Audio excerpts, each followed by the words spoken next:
Claro que cuando hablamos de ética en general, cuando hablamos de ética en cuanto a sus principios, es más o menos, es complejo, lógicamente, ¿no? Es complejo. Pero no tiene la complejidad que tiene cuando vamos a los distintos aspectos o situaciones concretas de la vida real. Nos podemos preguntar dónde está lo bueno y lo malo, si se puede conocer, qué relación tiene con los valores, con las virtudes, qué función cumple el objeto, el fin, las circunstancias. Nos podemos preguntar qué relación tiene con la libertad, la responsabilidad, el lucro, la manera de pensar la relación de una persona, de un individuo con la organización. Nos podemos preguntar por las reglas éticas que existen en una determinada profesión, pero después lo que nosotros tenemos en la realidad son casos, son situaciones. Y cuando hablamos de recursos humanos tenemos problemas, tenemos que seleccionar personal. Y sabemos que podemos seleccionarlo de manera ética o no. Tenemos que contratarlo, sabemos que podemos hacerlo mejor o hacerlo peor. Tenemos que fijar una manera de remunerarlo y sabemos que hay formas de remunerar que enriquecen más a la persona y no económicamente, y otras que la empobrecen y no económicamente. Tenemos que pensar en su jornada de trabajo, porque no podemos esperar que un ser humano dedique su vida al trabajo empresarial. El ser humano tiene una riqueza que necesita encarnar para poder crecer y planificarse, en donde el trabajo que realiza en la empresa o en la organización es una parte. Cuando se transforma en el todo tenemos un problema, los workaholic, que hablan en el mundo anglosajón, los adictos al trabajo. Es una manera desordenada de vivir, el concentrar el conjunto y el complejo de facultades que la persona tiene a una sola de ellas. El ambiente de trabajo, la ética del ambiente de trabajo puede ser un ambiente asfixiante, puede ser un ambiente hostil, puede ser un ambiente donde hay bullying, donde hay bossing, o incluso puede ser un ambiente donde hay acoso. Puede ser un ambiente insano. La ética de la promoción, quién ascender, cuáles son las reglas, cuáles son los principios. ¿Cuántas veces vemos en las organizaciones que no asciende el que más se lo merece? Y cómo eso impacta y deja grabado en la cultura de la organización todo un mensaje. Acá no importa que te esfuerces, no importa que te capacites. Para ascender tenés que ser amigo de fulano, o tenés que tocar determinados hilos en particular. La ética del poder de dirección, complejo. ¿Quién controla a los que tienen que controlar? Es el gran dilema de la historia, el guardián de los guardianes. El que tiene poder, es peligroso. Y tiene mucha más ocasión de ejercitarse en las cuestiones éticas. El que puede, el que tiene una cierta potestad sobre otros. Debe desarrollarse con muchísima responsabilidad, por supuesto. Y nos plantea la cuestión de la obediencia, mirada del otro lado. ¿Hasta qué punto debe ser obedecido todo lo que viene del superior? ¿Hasta qué punto puedo obedecerlo? No solo debo, sino que puedo obedecerlo. Porque puede ser que lo que se quiere que se haga me hace daño a mí. Me empobrece como ser humano. Aquí tenemos de nuevo el gran tema de la objeción de conciencia. Cuando yo le digo no, hasta ahí. Esto no me lo pueden ordenar. Evidentemente, en situaciones de desempleo donde uno necesita el trabajo, se hace complejo. Y genera tensiones y genera problemas de conciencia no fáciles de resolver. La ética de la comunicación, de la información, el manejo de la información. Vivimos en la sociedad de la información, en donde la cuestión del secreto, la cuestión de la privacidad, la cuestión del aprovechamiento de la información que uno puede acceder por ser parte de la empresa es toda una cuestión. Las relaciones empresariales, la relación de la empresa con las otras empresas, con la competencia, con las instituciones gremiales, con las autoridades y con la sociedad, que ha hecho nacer el tema de la responsabilidad social empresarial y el debate sobre la responsabilidad social empresarial, que plantea un tema muy lindo, si la empresa se puede limitar a objetivos que están dentro de sí, o si no tiene también objetivos fuera de sí que debe plantearse, y que no alcanza con que produzca un buen servicio a un buen precio, que ya es mucho, sino que además tiene que cumplir un rol de beneficiar a la sociedad a la cual forma parte. Es muy interesante y hay en este sentido cada vez más jornadas y publicaciones en la materia. Y también nos tenemos que preguntar cómo se puede aprender en una empresa la ética, porque uno termina la escuela, quizá estudia alguna carrera universitaria, quizá tiene una materia ética, pero después cada uno se la rebusca como puede. Y si nosotros queremos organizaciones que estén preocupadas, que estén comprometidas con la ética, nos tenemos que preguntar, ¿cómo hacemos para capacitar en ética? ¿Cómo hacemos para evaluar en ética? ¿Cómo hacemos auditorías en materia de ética? Incluso hay organizaciones internacionales que hablan de estándares éticos y que buscan realizar estándares. Es todo un desafío pensar la ética aplicada ya a las distintas cuestiones, a los distintos quehaceres de la gestión de los recursos humanos. Cuando hablamos de la aplicación de los principios generales de la ética a las cuestiones específicas de la gestión de recursos humanos, no se nos escapa que las distintas teorías éticas nos ayudan, nos dan herramientas, nos dan elementos para pensarlas mejor. Una ética fundada en el hedonismo, que recordemos hacía del placer la primera regla, la primera máxima, y al maximizar el placer y minimizar el dolor puede llegar a determinadas conclusiones en torno a si despedir o no despedir.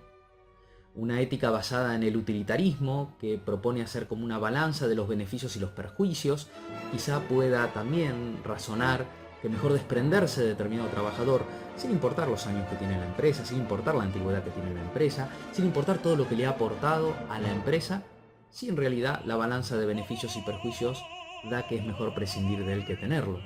Aunque a veces es un análisis muy limitado, porque ese mensaje que yo estoy dando al resto de los trabajadores, desprendiéndome tan livianamente de una persona que ha dado gran parte de su vida a la empresa, es leído por los otros como una empresa a la que no le importan sus trabajadores.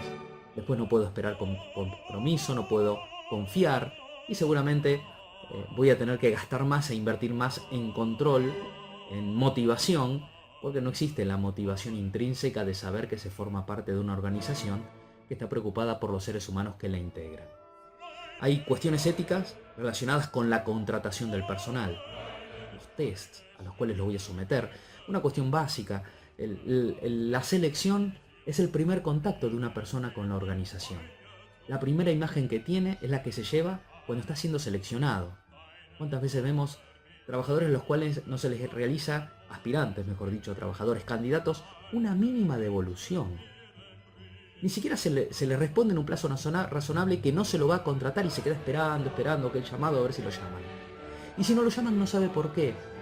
Y entonces no sabe en qué tiene que mejorar, si puede mejorar en algo. Qué parte de su perfil no es el perfil buscado, el perfil ideal. Qué bueno, qué razonable sería que las organizaciones se tomen estas cuestiones éticas de la selección del personal con mayor compromiso. No necesariamente porque sea malo no hacerlo, pero es mejor hacerlo. Enriquece, ennoblece, además de dar una mejor imagen. Y en esto de la contratación también la manera, una vez seleccionado, una vez incorporado a la organización, cómo se va a incorporar. Sabemos que muchas veces existen modalidades irregulares, no registradas, trabajo negro que precariza la relación laboral, o sistemas de trabajo con tal flexibilidad que el trabajador ni siquiera tiene horarios, ni siquiera sabe exactamente qué tipo de tarea va a realizar, lo cual destruye, desalienta sus expectativas razonables y de nuevo, además de empobrecer al ser humano y empobrecer a la organización, no genera adhesión, no genera confianza, no genera compromiso. Tanto un candidato que se presenta a un proceso de selección como alguien que es contratado tiene expectativas legítimas.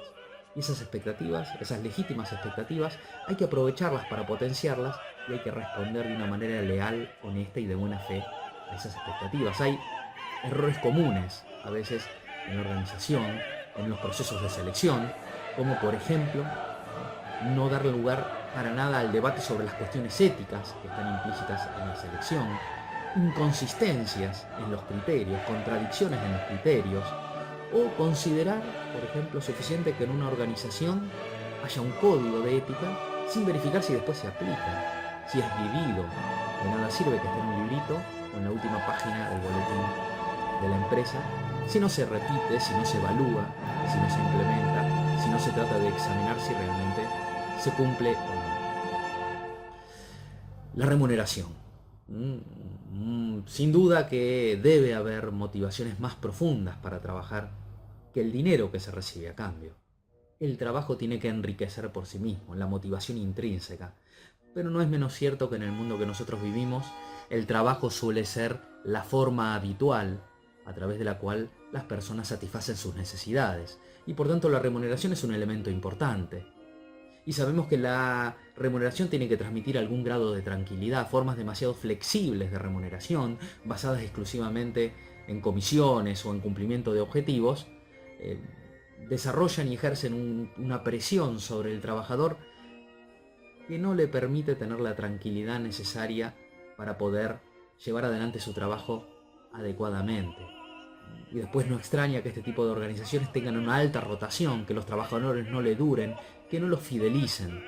Al mismo tiempo, por supuesto, los estímulos y los premios, por supuesto, pueden ser remuneratorios o no, pero aún los remuneratorios ayudan a la búsqueda permanente de la excelencia, a la búsqueda permanente de la superación. Aquí aparece un tema muy interesante, muy complejo éticamente, que es el tema de la oculta compensación. ¿Qué pasa cuando un trabajador no recibe lo que realmente le corresponde y se lo procura por sí? Y se obtiene beneficios, se los cobra de otra manera, por ejemplo, utilizando el teléfono de la empresa para fines personales, o sacando fotocopias para fines personales con fines de la empresa, o digamos, gastando más dinero que lo que realmente correspondería como viáticos. No entremos aquí en falsificar los viáticos porque tendríamos otro tema de la mentira. ¿Es posible de aceptar éticamente la oculta compensación? Bueno, si a una persona se le debe algo y esa persona no tiene ninguna otra manera razonable de cobrárselo, es legítimo que lo haga tratando de manera oculta compensarse eso que no se le está dando. Que un trabajador al cual no se le paga horas extras cuando corresponde, que después en parte de su horario de trabajo se dedique a estudiar, puede ser una oculta compensación si no tiene ninguna otra manera de corregir esa dificultad que se le presenta, como muchas veces no existe. Pero es un tema sin duda éticamente bastante arduo. Más complejo es sustraer, es llevarse bienes de la empresa, sea bienes materiales o sea bienes inmateriales, como la información, la comercialización de secretos, la venta de secretos empresariales, lo cual sin duda éticamente es reprochable. Y bastante complejo es la modalidad de inside trading, el aprovechamiento de la información para fines personales. Yo sé porque trabajo en la empresa que la empresa va a poner una nueva sucursal en un lugar, y entonces compro el terreno de al lado porque sé que va a subir valor. Esto está específicamente precisado y analizado en algunos códigos de ética empresarial como algo reprochable, porque justamente la empresa no me da esa información para que yo la aproveche para mí. Me la da para la utilización de los fines de la empresa. Sin duda que es algo difícil de determinar. La ética de la extinción del contrato de trabajo. La ética del despido. Hay que despedir. Hay que terminar con una relación laboral. Hay formas y formas de considerar el despido. Es verdad que a veces ciertos abusos ha llevado a que no se utilice el preaviso, que la persona llega a su casa y se encuentra con el telegrama que prescinde de su servicio sin que nadie le haya dado la mano, le haya dado ninguna explicación. A veces se ha tenido que recurrir a eso por los inventos de licencias, de enfermedades, pero en la medida de lo posible hay que tratar de que no sea traumática. Si la empresa se tiene que prescindir de algún trabajador, no porque haya cometido una falta, sino porque tiene una reducción de su volumen de venta o porque está proyectando un cambio en su política comercial, qué bueno que sería que se lo explique al trabajador, que lo ayude a conseguir un nuevo trabajo a través de contactos que tenga. Es una manera más humanizada de realizar ese acto que muchas veces es violento. No deja de tener también cuestión y no deja de traer cuestionamientos otra cara de la extinción de la relación laboral, que es la renuncia. Porque está la ética del despido, pero también está la ética de la renuncia. Las leyes a mí me permiten renunciar voluntariamente cuando quiero, pero yo me tengo que preguntar si es ético que yo renuncie ahora. La empresa, la organización me pagó la carrera 5 años, yo me recibo, renuncio y me voy a la competencia. Son cosas para preguntarse. Puede haber casos donde esté justificado porque me pagan una miseria, no me reconocen mis méritos, pero puede haber otros que puede consistir, o puede llevar a identificarlos como un acto sin duda de falta de total gratitud hacia lo que se ha recibido. Tratar de humanizar las relaciones empresariales, tratar de humanizar el lugar de una persona en la organización, sin duda es una exigencia a la cual tenemos que aspirar para bien de la persona y para bien de la sociedad.